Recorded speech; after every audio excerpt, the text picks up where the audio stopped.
تقوا مطلب دا چې هر عمل به د مسلمان خالص د الله د رضا دپاره بل غرض به پکې نه وي. او دویمه معنا تقوا دا چې هر صالح او نیک عمل چې مؤمن او مسلمان کوي د دې به مقصود او منظور هغه د خلقو تعریف نه بلکې د الله رب العالمین رضامندي وي. کچیر عمل د تقوا سره وسی هغه عمل د قبولیت ګارانټي ده. قرآن کریم کې الله تعالی فرمای انما يتقبل الله من المتقين، الله د متقیانو څخه خپل د دوی اعمال قبلوم. او تقوا اوس وچشته ول کیږي د تقوا علامت چشتي. علما کرام لیکي چې د تقوا علامت دادي چې انسان یو عمل کوي د عمل کول په وخت کې او د هغه بعد د انسان کې دا فکر دا منګیر سي، انسان ته دا خیال راسي چې ګور د الله په دربار کې زما د عمل قبول وي که بنه عمل وکي په هغه خپل عمل باندې مطمئنا او ډاډمن نه، په هغه باندې غرور نه چې ما خو نو دونه نیک عمل کړي دي، بلکې د هر عمل په کولو بعد به دا به په ذهن کې وي، په فکر به کې وي، دا فکر به همیشه دته وي چې معلومه نه ده چې دغه عمل مې د الله په دربار کې قبول سوی دی که نه. او دا د صفت د پیغمبرانو او د نیکانو خلکو. قرآن کریم کې الله تعالی فرمای والذین یؤتون ما اتوا وقلوبهم وجله انهم الى ربهم راجعون. الله رب العالمین وای د نیک اعمال کول بعد هم قلوبهم وجله، زړونه به خوف زده وي، انهم الى ربهم راجعون چې الله طرف ته به رجوع کیږي. د قیامت د ورځې به د حساب او کتاب چې په هغه ورځ به معلومیږي چې دا عمل د الله د پاره وو که د ځان شخصیت د پاره. یخافون یوما تتقلب فيه القلوب والابصار. الله تعالی وای دا انسانان تقواداره یخافون بیریږي به د هغه ورځې څخه تتقلب فيه القلوب والابصار چې الته به د انسانانو زړونه الټا واوړي، د انسانانو سترګې به پورته الټا واوړي. الله دې په هغه ورځ موږ سره احسان وفرمایي. علما کرام لیکي چې د عمل د قبولیت او د تقوا علامت دادي، د تقوا علامت دادي چې هر عمل به د مؤمن خالص د الله د رضا لپاره. قرآن کریم کې الله تعالی فرمایي او د الله د رضا لپاره به وي. او دویم دا چې عمل چې تقوادار جوړیږي د تقوا عمل هغه به د رسول الله صلی الله علیه وسلم د سنت مطابق. که یو عمل هر څومره په اخلاص باندې وسی لیکن د رسول الله د سنت او د رسول الله د هدایات مطابق نه دی، هغه عمل د الله په دربار کې قبول نه دی. قرآن کریم کې الله تعالی فرمایي من یطع الله ورسوله ويخشى الله ويتقه. کم سړی چې د الله او د الله د رسول اطاعت کوي ويخشى الله بیا د الله سره ویره لري بیره لري ويتقي او تقوا لري فاولئک هم الفائزون. الله رب العالمین دغه خلق داسې تقوا والا د کامیاب کسان دي. څنګه کامیاب دي؟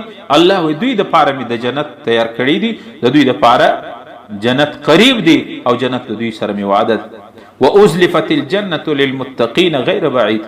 الله رب العالمین و جنت می د دوی د پاره سنگار کړی دي، جنت می د دې خلکو د پاره چې هر عمل خالص د الله د پاره کی او هر عمل د تقوا سره کی او هر عمل د رسول الله صلی الله علیه وسلم په سنت باندې وکي. دغه خلکو د پاره الله رب العالمین فرمای ازلفت الجنه للمتقین غیر بعید. د دوی د پاره می جنت ان قریب دا به جنت تزي، جنت ته د خلق نزدیک. او د سنت خلاف عمل کڅوکو کې رسول الله صلی الله علیه وسلم یو عمل نه دی کړی موږ کوو په دینیت چې دا ثواب لري. رسول الله صلی الله علیه وسلم فرمایي چې دا قبولیت څخه دا الټه د انسان د ګناه انسان د جرم سبب جوړی شي. پیغمبر علیه السلام فرمایي من احدث فی امرنا هذا فهو رد. کم سړی چې په دین کې ما یو عمل نه دی کړی نه می حکم کړی دی د دین بولی زما سنت بولی ثواب بولی که پیغمبر علیه السلام فرمایي دا رد دی مردود دی.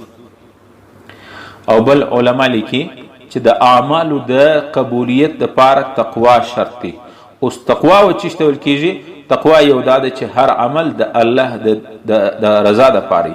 دویم عمل دویم د تقوا شرط دادی او دویم علامت د تقوا دادی چې هر عمل به د رسول الله صلی الله علیه وسلم د سنت مطابق وي. دریم شرط د تقوا او د قبولیت هغه دادی چې کم عمل کم صدقه کم مالی عمل انسان کی په هغه کې به آمدن حلال. د انسان آمدن او روزي به حلاله وي. په حرام روزي باندې که هر څومره صدقات وکړي ثواب څه کې الټه ګناه ده. په هغه کې د ثواب امید لرل حرام پیسې دي، حرام آمدن دي، د هغه صدقه کوي یا د هغه کې د صدقه او د خیرات او د ثواب نیت کوي. علماو څه پوښتنه تاسې وکړي د دې سړي د ایمان خطره ده، دا خطرناکه خبره ده. قرآن کریم کې الله رب العالمین فرمایي یا ایها الرسل کلوا من الطیبات واعملوا صالحا. اے پیغمبرانو، خطاب پیغمبرانو ته دی، مراد ځینې ټول امت دی. اے پیغمبرانو کلوا من الطیبات، الله رب العالمین پاکیزه خوراکونه کوي، واعملوا صالحا او نیک عمل کوي. یو عالم د دې بیان کوي چې کلوا من الطیبات واعملوا صالحا، الله رب العالمین پاکیزه خوراکونه او حلال خوراک کوي، حلال روزي خوري، واعملوا صالحا او نیک اعمال وکړي. هغه د دې تفسیر داسې بیاني، هغه کلوا من الطیبات کله چې تاسې حلال او پاکیزه رزق خوري د دې اثر بدای چې الله پاک به د نیک اعمالو توفیق ورکړي. دا ډېر خلک هغه مولوي صاحب مونځ مې د لاسه نه کېږي، جومات له نسب تللی، تلاوت مې د لاسه نه کېږي، ذکر و عبادت و استغفار و درود شریف دا اشیاء نسم کولی د لاسه مې نه کېږي. اصل وجه هغه د په خپل آمدن او په خپل روزي باندې فکر وکړي. د حرامي او ناپاکي او بیکار روزي اثر دا دی چې انسان بیا نیک اعمالو ته زړه نه غواړي، فارغ به یې لمونځ به نشي کولی، لمانځه ته به زړه نه ورغواړي. هغه وجه دا ده چې د په بدن کې حرام رزق دی، د بل حقوق پکې پراته دي، د حرام روزي انه صدا دی چې انسان به بیا فارغ دین ته، لیکن دین به نشي کولی، لمونځ به نشي کولی، تلاوت به نشي کولی، دې شان ته به زړه نه ورغواړي. په موبایل به ګنټو لګیایي، لیکن تلاوت او لمونځ ته به فارغ نه، اته به زړه نه ورغواړي. وجه به دا وي چې د رزق او روزي حرام ده. ځکه قرآن کریم کې الله تعالی پیغمبرانو ته وایي یا ایها الرسل کلوا من الطیبات، اے پیغمبرانو پاکیزه خوراک او حلال رزق وکړي. د دې نتیجه او اثر به داسې وعملوا صالحا، بیا به تاسې اعمال صالحه کوي. او د پاکیزه خوراک اثرات ډیر دي. یو عالم لیکي هغه وایي څوک چې پاکیزه خوراک کوي د دې سړي اخره خاتمه به په ایمان راځي. دې سړي ته به الله رب العالمین په کلمه باندې په ایمان باندې خاتمه ورکړي. او دویم دا چې په زندگی کې به الله رب العالمین د حلال روزي اثرات دادي چې الله رب العالمین به د دعا قبلي. کم دعا کې لاس پورته کې الله رب العالمین به د دې پاکیزه خوراک، پاکیزه رزق والا چې حلال روزي خوري، د حرام ځان ساتي، دغه انسان دعا به الله رب العالمین نه رد کوي. حضرت سعد رضی الله عنه حدیث دی، هغه زر عالم پیغمبر علیه السلام سے درخواست وکړي یا رسول الله داسې عمل راوښیه چې زه مستجاب دعوت سم، ما ته یو داسې عمل راوښیه چې زه لاس پورته کم، الله رب کومه دعا غواړم الله رب العالمین زما دعا قبول کړي، زما یوه دعا هم واپس اورد نشي. رسول الله صلی الله علیه وسلم د دعا او د مستجاب دعوات، د دعا د قبلېدلو، د مستجاب دعوات جوړېدلو دپاره پیغمبر علیه السلام نسخه وروښول. اوس ما ته خو نو دا وایي چې نبی علیه السلام ورته ویل چې تلاوتونه ډېر کوه، نفلونه ډیر کوه، خیراتونه ډیر کوه، حجونه او روزي او تراویح ډیر نسه. موږ په ذهن کې دا راځي، لیکن نبی علیه السلام څه ورته وایي؟ سعد یا سعد اطب مطعمک تكون مستجاب دعوت.